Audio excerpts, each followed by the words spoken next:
I hauled my ass to the laundromat on a typical gray Sunday morning at 7. I had no idea if it was a gray day outside, but I guess everyone feels that way when they're in the laundry room on a Sunday morning. I have only used the laundry service for the last year or so. Before this, my wife did our laundry in our own laundry room in the basement of our house. I moved out about a year ago, and 6 months ago, my wife became my ex-wife, and the laundry room was now in my former home. So I started a new habit of going to the laundromat, located a mile from my apartment, early on Sunday morning. Although I don't really like getting up early to do laundry, I didn't want this ritual to disrupt my weekend, so I showed up early to the laundromat and left early. I avoided the hassle of waiting for a car on a busy day and having to engage in polite conversation with other patrons. After all, aren't Sunday mornings meant to be hungover and quietly read the newspaper? I've been going to the same laundromat for the past 9 months or so, and maybe I've seen it before but never paid attention to it. But this time, it was different. One of the wheels of the cart The pull seemed to be slightly bent, causing the cart to roll unsteadily. She was overwhelmed with dirty clothes, and it was difficult for her to roll them behind her with one hand and try to hold the door open with the other. I saw this while looking through a sports paper, and being the generally good guy I am, I put the paper down, walked up to the door, and held it open like a gentleman while she pulled the cart inside. She looked up at me and gave me a 100-megawatt smile, with perfect white teeth and big brown eyes. "Thank you, mister," she said, walking toward the row of washing machines along the far wall of the laundry room. I thought she was about 7 or 8 years old, mixed race or possibly Hispanic, with a head of long curly brown hair. She was simply charming. I turned around, expecting to see my parents walking behind me, but they weren't there. Now I was alarmed and intrigued. I watched a child load a whole stack of clothes into the washing machine without separating the colored items from the white ones, as I was taught. Then she put some washing powder that she carried in her cart, put the money in the car, and pressed the start button. She took a small teddy bear out of her bag, sat down on a chair, and began talking to it quietly while the washing machine did its job. From where I stood, almost on the other side of the laundry room, I could see that the clothes she wore, jeans, a long-sleeve shirt, and a pink jacket, too light for the 6.5-degree morning, had seen better days. Although they were not dirty, they faded with age and wear. She looked one step better than a street bum, but there was a calmness in her behavior that simply did not fit into my head. I also couldn't believe that parents would send such a small child alone to wash the family's clothes. Being a parent myself, I just knew something wasn't right about this whole thing. Which brought me back to my own business. My children, at this very moment, were probably asleep, tucked into their warm, comfortable beds in my former home. When they wake up, perhaps an hour or two later, their mother, my ex-wife, will likely have a hot breakfast of pancakes and eggs, and maybe bacon, ready for them. My 13-year-old son, Ethan, is a big fan of bacon, and my 15-year-old daughter, Haley, prefers pancakes. My favorite food was waffles. But those days of happy Sunday morning breakfast with family became a fast-fading memory.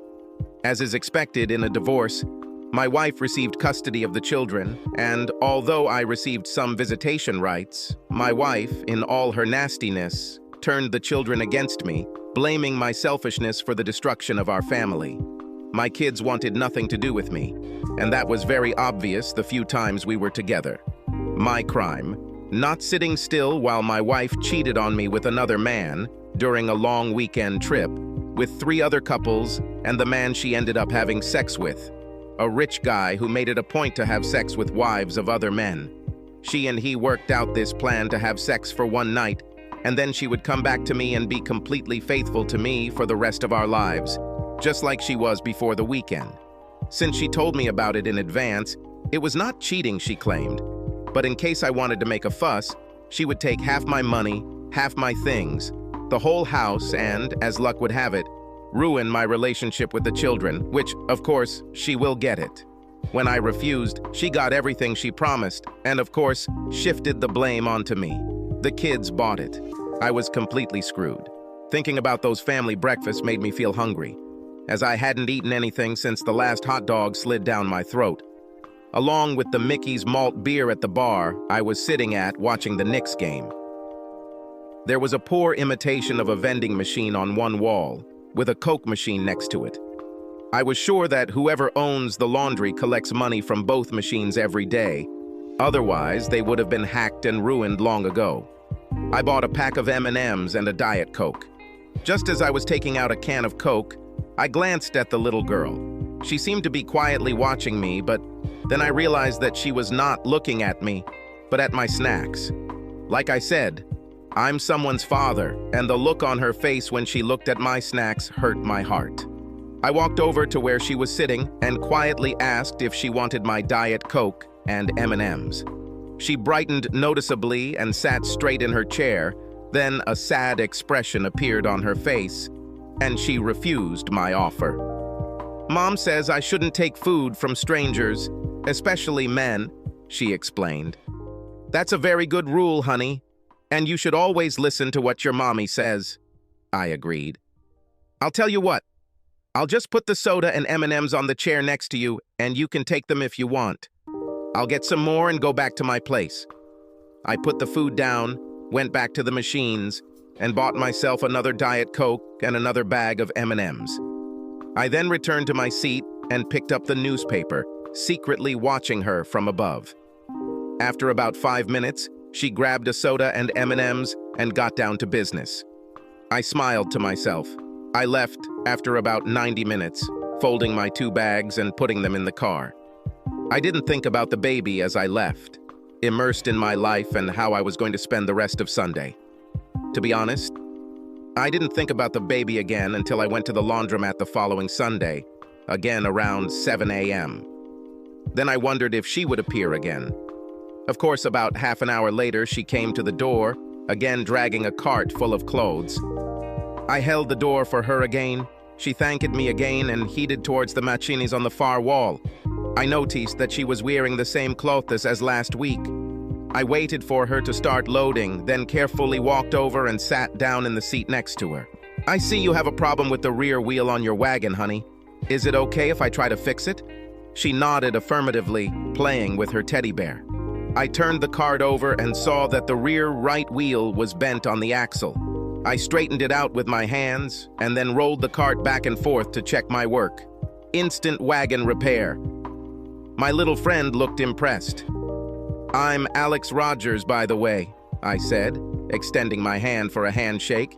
She extended her small hand with as much dignity as she could muster and said in a somber voice, "Maddie Ruiz, I'm very pleased to meet you, sir." "Well, now that we've introduced ourselves, we're not strangers anymore," I said. "What do you say about soda and candy? Can I have a real cola this week?" she asked, her eyes wide and questioning. "Certainly. 1 real Coke for you, a Diet Coke for me, and a few M&Ms for both of us." We sat and talked for almost 2 hours. I took a notepad and pen from the car and introduced her to the game Tic-Tac-Toe. It took her about 5 minutes to figure out what was what, but then she started to get the hang of it. I let her win a few times, just like I let my kids win sometimes. For a minute or two, I was lost in my own little world, thinking about playing with my children. Then I was lost in thought about how my then-wife, Tracy, looking me straight in the face, told me she was going to sleep with Robert Goldstein III, a big city lawyer, on the night that ended my life as I knew it. It's just one night, Alex. It won't mean anything. It will just be sex. What? Are you kidding me? It won't be just sex. This will be the end of our marriage, I yelled back. Don't be like that, Alex, she shouted back.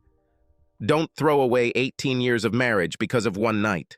I didn't sneak behind your back like I could have. We could do this, and you might never have guessed it. Just give it to me, Alex.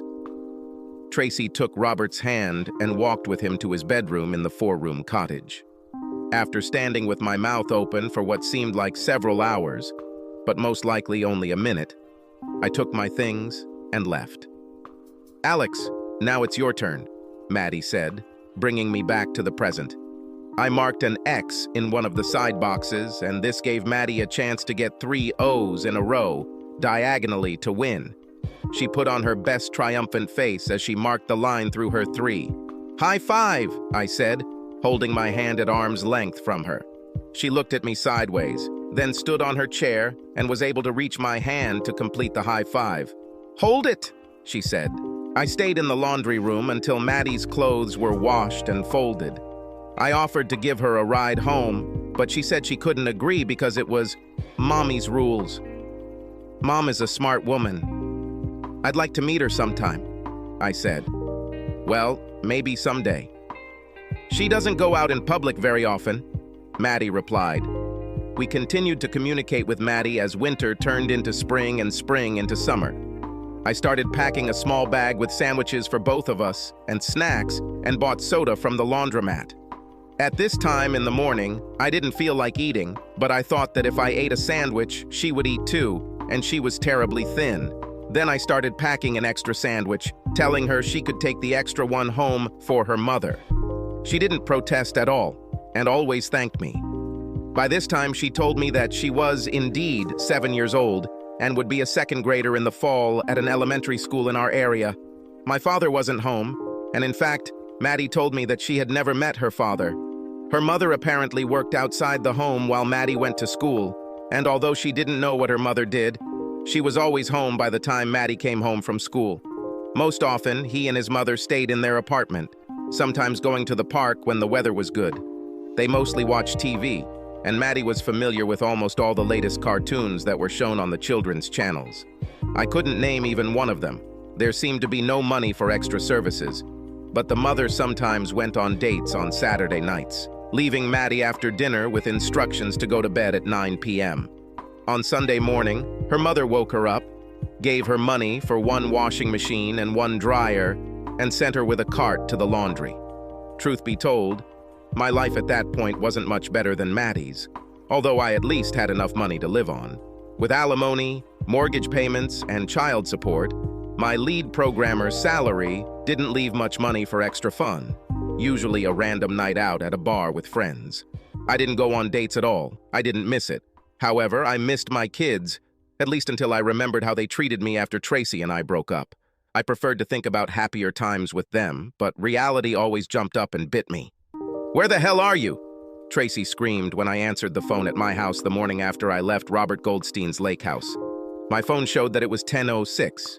As far as I remembered, it was already 2:13 when I downed another portion of Eagle Rare bourbon. I must have eventually staggered to the bedroom and fallen asleep. "You left me to my own devices, in a house by the lake." "How do I get home?" She shouted at me again. "Fuck you! Let Robert Goldstein III take you home." I turned off the phone while she screamed something else. Hell, you can't hang up on a cell phone as quickly as you can with a landline. In the old days, I would definitely smash my phone against the wall by throwing it at it. The following Sunday, Maddie showed up at the laundromat 15 minutes later than usual and without her bag of clothes. Tears were streaming down her young face, and I thought she must have been robbed. She carried her teddy bear, holding it under her right arm. "Mom didn't come home last night, and I don't have money for washing machines," she said when I approached. "Does she sometimes not come home?" I asked as softly as possible. She shook her head, her big brown eyes shining with tears. "Mom always comes home. This is another one of her rules." I calmed her down and gave her the food I had brought with me for her. I was in another territory and didn't know what to do. "Is there someone you can stay with until your mom comes home?" I asked. She shook her head again, this time with a mouthful of peanut butter and jelly. I knew I couldn't leave her alone in the apartment, but if I called the police without a plan, they would undoubtedly place her in foster care within a day, and possibly take her away from her mother forever if they thought she wasn't good enough to take care of the child, which I already had doubts about. "How about we go to your apartment and leave your mom a note saying we're at my apartment? She can call me when she gets home, and I will bring you to her." I saw her wheels start turning. It was a violation of one of her mother's rules, but since her mother didn't come home, I don't think she wanted to spend the day alone in her apartment. She finally nodded in agreement. After folding my things and putting them in the car, we went first to her apartment. We didn't collect anything from Maddie's apartment because there was simply nothing to collect there. The few pieces of clothing she had either already worn or were lying among the dirty clothes awaiting their turn at the laundry. I told her we would stop somewhere and I would buy her a few things, including a new toothbrush and comb. She smiled sadly. I left a note with my name and phone number on the middle of the small kitchen table. Then we went to get Maddie's things. I let her pick out a few tops and pairs of jeans, as well as underwear and socks at the nearby Dollar General. While she seemed absolutely delighted, I was trying to figure out what I should do if her mom didn't come back quickly. We watched cartoons and the Disney Channel. I prepared lunch and dinner for us, and at 9 o'clock, I put her to bed in the spare room. On the sofa. I planned to call work the next day and take a personal day to sort out some things. Maddie and I waited until lunchtime to go back to her apartment on Monday, but there was no sign that anyone had been there since the two of us the day before. I poked around the apartment a little and found a drawer in her mother's dresser that contained papers. Among the items found was Maddie's birth certificate, which I noticed did not have the father's name on it. Her mother's name was Fiona Ruiz. I took the birth certificate, along with a photo of Maddie and her mother. The photo was likely taken when Maddie was about 2 years old. She looked little more than a child. They hugged in front of the camera. Fiona looked to be about 25 years old and had the same long, curly brown hair as Maddie. They were both smiling in the photo, and although Fiona was a beautiful woman, her eyes still looked tired and sad.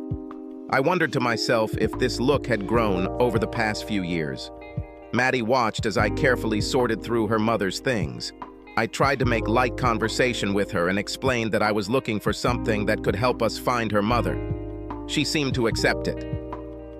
When we got back to my apartment, I turned on the TV to the Disney Channel and sat Maddie down, then went to my bedroom, called the police and reported Fiona Ruiz missing. I didn't have anything to say to the officer who took the call. Basically, I said that something had to happen to her for her to leave her child alone.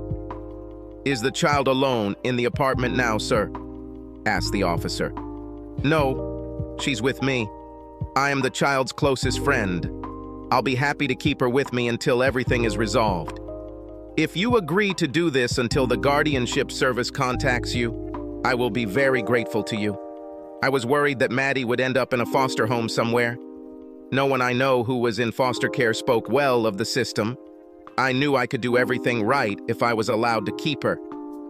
While I was thinking about this, somewhere in the back of my mind, I remembered that my boss's wife, Darlene, has powerful friends in the social services industry.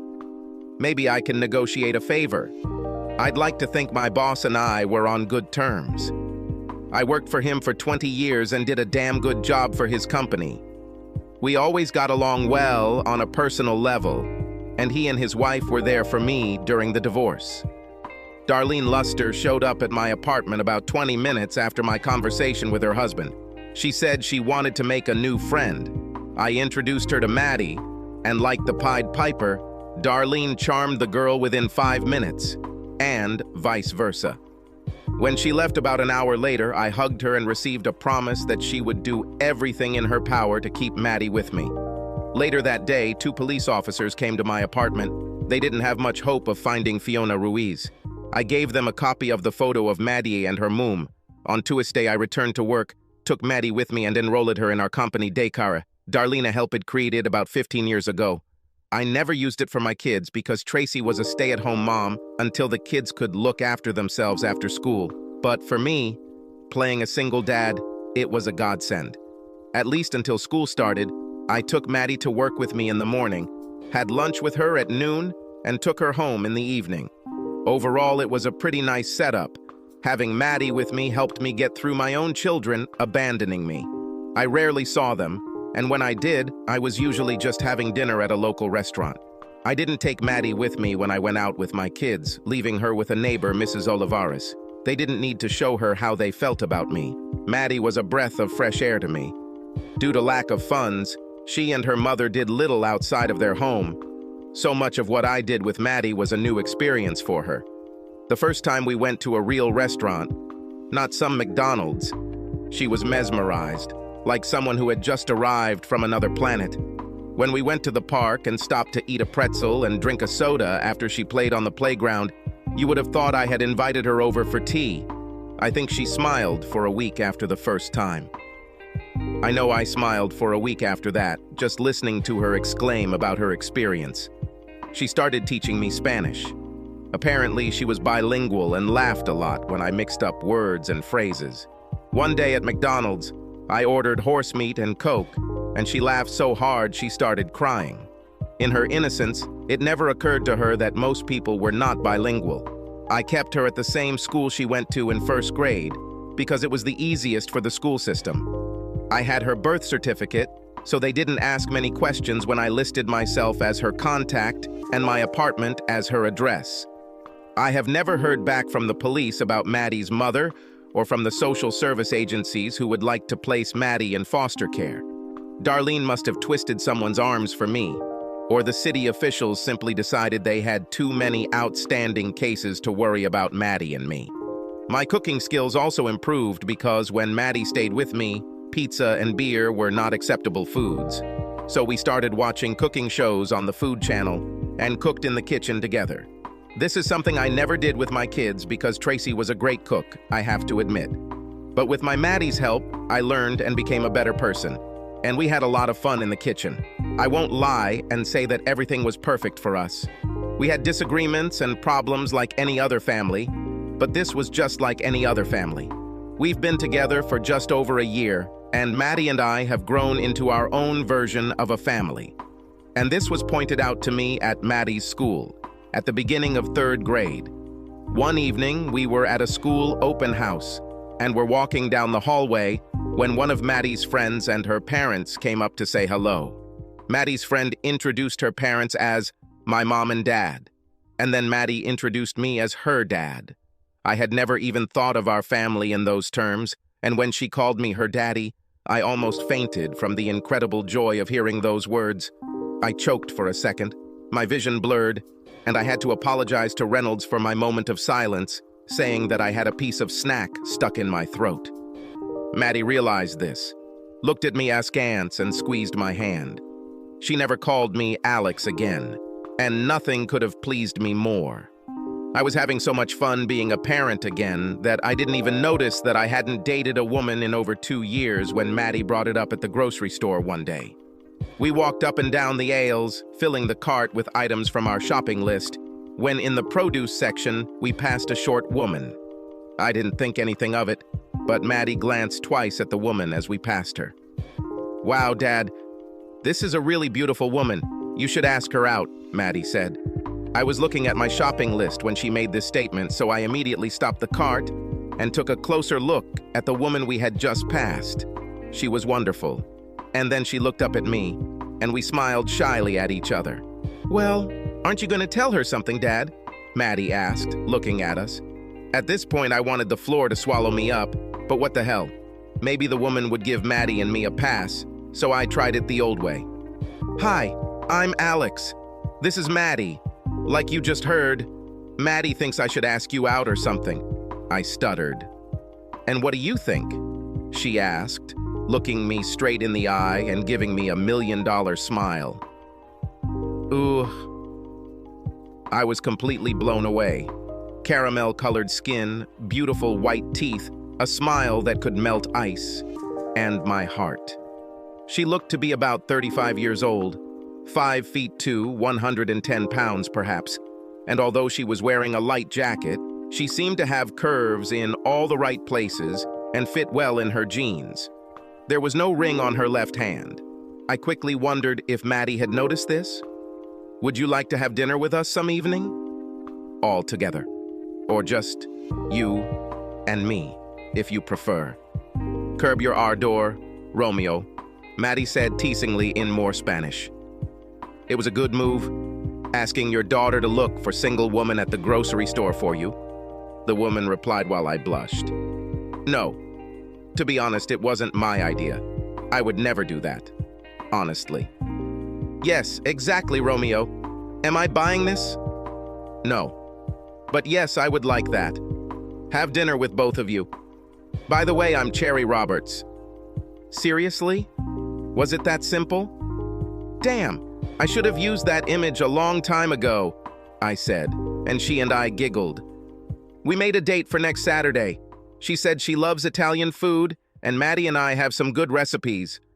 After we exchanged phone numbers, and I gave her my address, Maddie and I turned to continue shopping. Maddie and I fist bumped as we turned the corner into the passage. "Yes, no setup for sure," she shouted after us. Finally, the next Saturday arrived. I swear the days couldn't go any slower. After cleaning the apartment, Maddie and I got busy making homemade lasagna, garlic breadsticks and salad, and homemade tortoni for dessert. Cooking calmed my nerves because, to be honest, I was nervous as a cat. After all, it's been over 20 years since my last date, and then it dawned on me, suddenly. It's been 20 years since my last date. Of course, all of those last dates were with Tracy, and I had to think hard to remember who I was dating before Tracy and I got together. I think it might have been Marianne Rizzo. Last I heard from her, she married the next guy she dated after me. I wondered if they were still married or if her marriage had gone in the same direction as mine.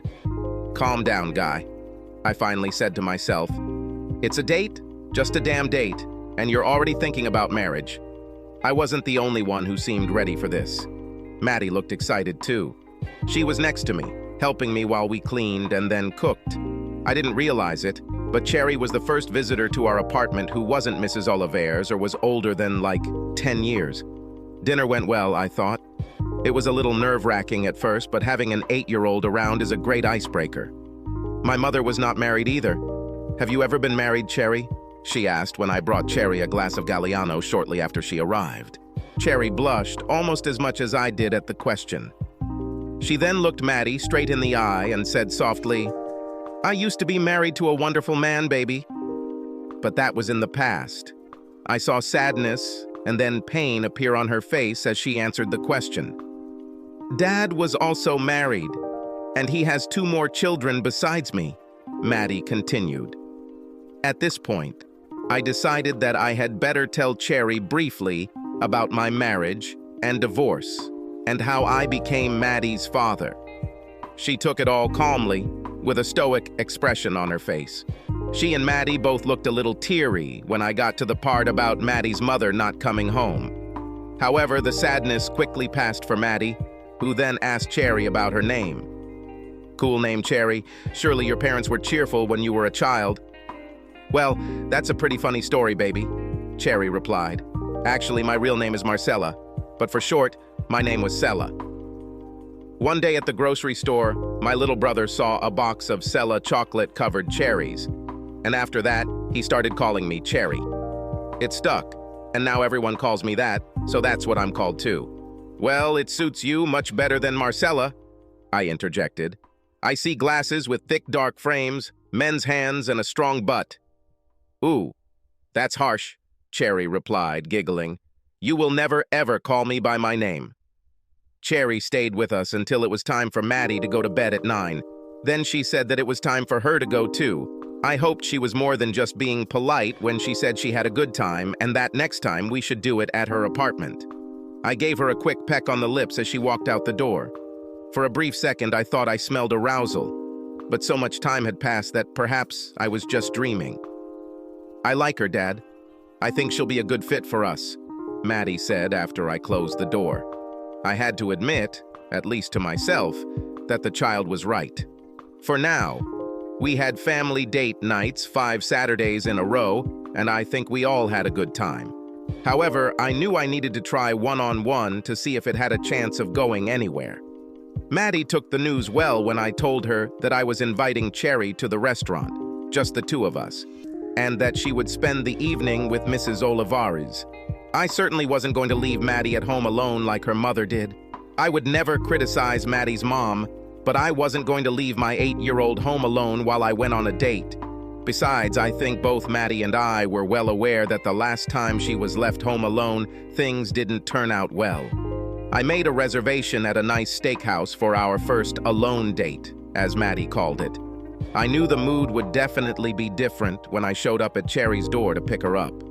She wore a somewhat tight-fitting silk dress, open at the front so that her ample breasts were clearly visible, and short enough to make her slender legs appear a little longer. She wore a little more makeup than usual and wore a different perfume, something sexier and spicy, but not too strong. Damn! I completely forgot to take my stick. How the hell am I going to fight off all the other men? If you think this tongue will help you achieve anything, well, maybe you're right, she laughed in response. We had a great dinner and a nice conversation about more adult topics without Maddie, although it was a little strange that she wasn't with me. You miss her now, don't you? Cherry suddenly asked, looking straight into my eyes. Sort of, I admitted. Except for school and work, we are always together, and I don't mind one bit. You really miss the first two, don't you? She asked. It's terrible, although not with the attitude that appeared after I left. I know they are still children, but they don't even try to see things from my point of view. My ex really turned them against me. It seems to me that you get along well with children, I continued. If you don't mind me asking, why have you never had children? No, I don't mind. We were considering this issue at a time when I made the absolute dumbest decision of my life. I disrespected and cheated on my husband, all for the thrill of illicit sex. I was a stupid, dumb bitch, and I ripped the heart out of the only person I cared about more than anything in the world. This is a mistake I will never make again if I have another chance to love someone like that. Cherry's voice broke as she said the last part, but I caught every word, said in a barely audible whisper. Her eyes filled with tears, which she tried unsuccessfully to blink away. I handed her my napkin and she carefully dabbed her eyes. I'm sorry if I made you go somewhere you didn't want to go, I said. I've never talked to anyone about this before, she said. Even with my parents. I'm too ashamed of myself. Then that's enough adult talk, I said. Let's hit this joint and see if you have moves on the dance floor, Missy. Missy? How old do you think I am? 12? Actually, I thought you were 35, but I'm 44, so to me, you're still a kid, I said. Really, 35? She was delighted. I'm 42. I was married for 12 years, divorced for 9 years. You are very good for a girl's ego, sir. It can't be. You're only 2 years younger than me? I look like I could practically be your big brother. I laughed.